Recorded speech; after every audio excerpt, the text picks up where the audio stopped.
এলাকায় এত ছাগল রে ভাই কী বলবো, যে দেখেন এখনও কিন্তু আছে এখানে ছাগলের বাচ্চা অনেকগুলো, ওই যে ওই সাইড থেকে আসছে দেখেন আবার।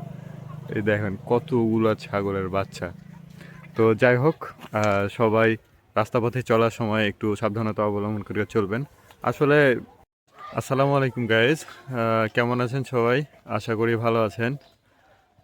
আমি যাচ্ছিলাম নিয়ামতপুরে। তো এখন যে জায়গাটায় দাঁড়িয়ে আছি, এই জায়গাটায় আহ, আজ থেকে ঠিক প্রায় 1 বছর আগে আমার এখানে একটা মর্মান্তিক ঘটনা ঘটেছিল। তো এই জায়গাটা দিয়ে যেহেতু যাচ্ছিলাম, আর তাই আপনাদের সাথে হচ্ছে যে বিষয়টা শেয়ার করব, তাই আর কি আবার দাঁড়ালাম ঠিক এই জায়গাটায়। হ্যাঁ, এই যে দেখছেন ইটগুলো আছে, এই জায়গাটায় হচ্ছে যে আমার নানু পড়েছিল। আমি ছিলাম ঠিক এই যে এই জায়গাটায়, আর এটাই ছিল সেই গাড়ি। হ্যাঁ, আর আমি আসছিলাম এই সাইড থেকে।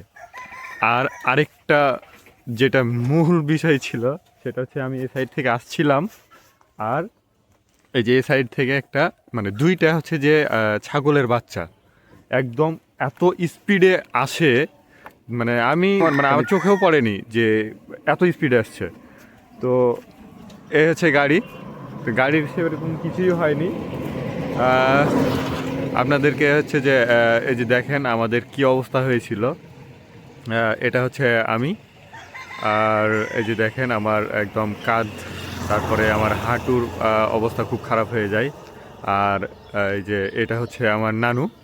তো আমার নানুর মাথা বিশাল ধরনের একটা ক্ষত হয়, তো মাথা কেটে যায় আর কি। হ্যাঁ, তো এই সাইড থেকে যে ছাগলের বাচ্চাটা আসছে মানে দুইটা, তো একটা বাচ্চা কিন্তু পার হয়ে গিয়েছে, আর একটা ডিরেক্ট এসে মনে করেন একদম এই যে সামনের চাকায় একদম এই সাইড থেকে এসে এইখানে একদম বাড়ি দেয়। ঠিক আছে, তো সাথে সাথে আমরা পড়ে যাই। পড়ে যাওয়ার পরে আপনার এই যে ঠিক এই জায়গা থেকে ওই ইট পর্যন্ত, ওই ইটের ওই জায়গা পর্যন্ত আমরা মানে ছেঁচড় খেয়ে চলে যাই আর কি। তো অনেকদিন পরে এই দিক দিয়ে এই রাস্তাটা দিয়ে যাচ্ছিলাম, আর কথাটা মনে পড়লো, এই কারণে আপনাদের সাথে শেয়ার করলাম। তো সবাই রাস্তা পথে চলার সময় অবশ্যই সাবধানতা অবলম্বন করে চলবেন। এই দেখুন এই এলাকায় এত ছাগল রে ভাই কী বলবো, যে দেখেন এখনও কিন্তু আছে এখানে ছাগলের বাচ্চা অনেকগুলো, ওই যে ওই সাইড থেকে আসছে দেখেন আবার। এই দেখেন কতগুলো ছাগলের বাচ্চা। তো যাই হোক, সবাই রাস্তাপথে চলার সময় একটু সাবধানতা অবলম্বন করে চলবেন। আসলে নিজের প্রাণ আগে, ঠিক আছে, তারপরে অন্য কিছু। তো সবাই ভালো থাকবেন, সুস্থ থাকবেন। আল্লাহ হাফেজ, আসসালামু আলাইকুম।